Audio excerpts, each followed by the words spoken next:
আসসালামু আলাইকুম গাইস, কেমন আছেন সবাই? আশা করি আল্লাহর রহমতে অনেক ভালো আছেন।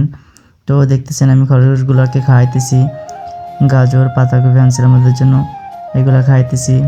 দেখেন বিড়াল আবার কী করে, কীভাবে দেখতেছে বিড়ালগুলো।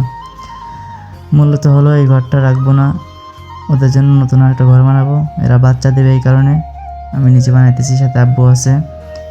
খরগোশগুলো রাখবো এটার ভিতরে। শীত আসতেছে, এই কারণে শীতের ভিতরে ওরা থাকতে পারবে না, এর জন্য আমি নতুন একটা ঘর বানাইতেছি যাতে এর ভিতরে ওরা থাকতে পারে।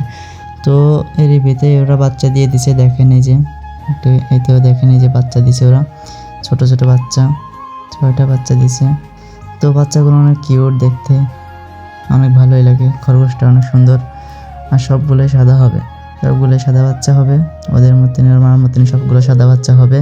খরগোশ পালতে আমার অনেক সুন্দর শখ, আমার ভালো লাগে অনেক, এই কারণে আমি খরগোশগুলো পালি। আমাদের কাছে আরও অনেক খরগোশ আছে। দেখেন কিভাবে খায় ওরা, একটা বাদ দিয়ে আর একটা খাইতেছে, একজনকে ফেলাই দিয়ে আর একজন খাইতেছে। দেখতে অনেক সুন্দরই লাগে।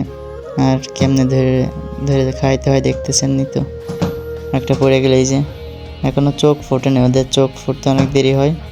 শীতের ভিতরে তো ওদের অনেক যত্ন করে পালতে হয়, না ওকে ছোটো বাচ্চা শীতের ভিতরে মারা যায়। এই ছিল আমার ভিডিও, সবাই ভালো থাকবেন, আসসালামু আলাইকুম।